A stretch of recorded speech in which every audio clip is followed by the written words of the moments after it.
Hello बच्चों, चलिए प्रश्न को देखते हैं। प्रश्न है, ठंडे तनु क्षार की उपस्थिति में निम्न यौगिकों में से किसमें एल्डोल संघनन स्वतः होगा।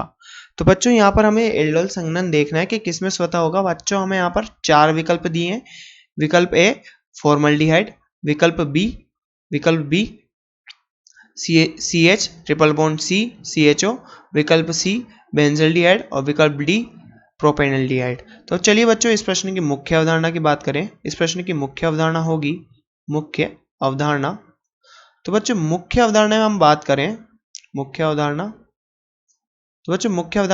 करें तो यहाँ पर बच्चों हम एल्डोल संघनन की बात कर सकते हैं कि एल्डोल संघनन कौन कौन से अभिकारक देखते हैं। तो बच्चों इसके रासायनिक सूत्र की बात करें, इसकी समीकरण की बात करें तो यहाँ पर बच्चों क्या अभिकारक प्लस अभिकर्मक और बच्चों यहाँ पर उत्पाद।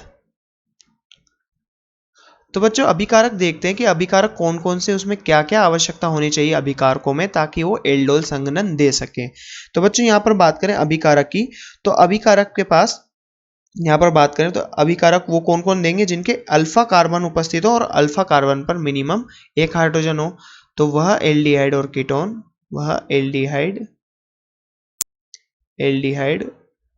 कीटोन, और कीटोन जिनके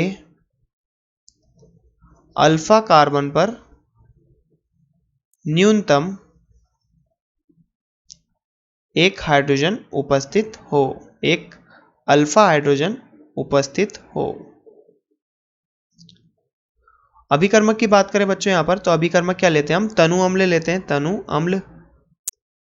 जैसे कि तनु क्षार लेते हैं बच्चों यहाँ पर, तनु क्षार की बात करें तो जैसे बच्चों हम बात करते हैं जलीय माध्यम में NaOH की,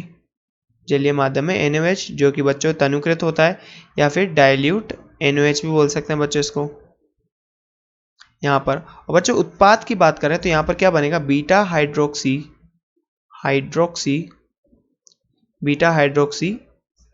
एल्डिहाइड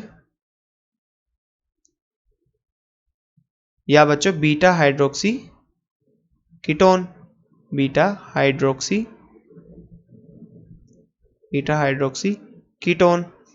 तो बच्चों हमें यहाँ पर प्राप्त हो सकता है उत्पाद बीटा हाइड्रोक्सी एल्डिहाइड या बीटा हाइड्रोक्सी कीटोन।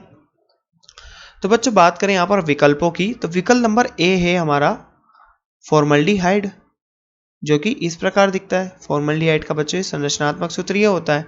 बच्चों हमारी यहाँ पर आवश्यकता क्या है, वह एल्डिहाइड और कीटोन जिसके अल्फा कार्बन पर न्यूनतम एक अल्फा हाइड्रोजन उपस्थित हो। तो बच्चों ये एल्डिहाइड तो है परंतु इसके पास अल्फा कार्बन नहीं है, तो इस कारण से यहाँ पर अल्फा कार्बन नहीं है, इस कारण से बच्चों ये क्या एल्डोल नहीं देगा, एल्डोल अभिक्रिया नहीं देगा। बच्चों विकल्प नंबर 2 की बात करें, CH ट्रिपल बॉन्ड CHO।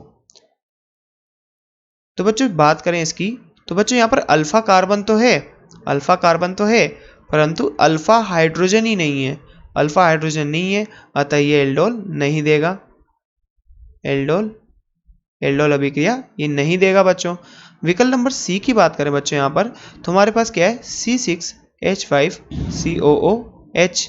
बच्चों यहाँ पर भी अल्फा कार्बन है परंतु अल्फा हाइड्रोजन नहीं है, तो बच्चों यहाँ पर भी ये एल्डोल नहीं देगा।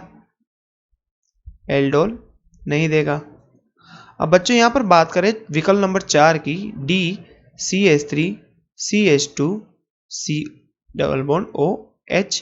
तो बच्चों यहाँ पर अल्फा कार्बन भी है और अल्फा हाइड्रोजन भी है, तो बच्चों ये एल्डोल परीक्षण देगा। तो इसकी कैसी अभिक्रिया होगी बच्चों, यहाँ पर CH3CH2COH प्लस हम बच्चों यहाँ पर डाइल्यूट NaOH लेते हैं, डाइल्यूट यानी तनुकृत NaOH, और बच्चों हमारे पास यहाँ पर उत्पाद क्या मिलता है, CH3CH2COH CH2CH3C double bond OH।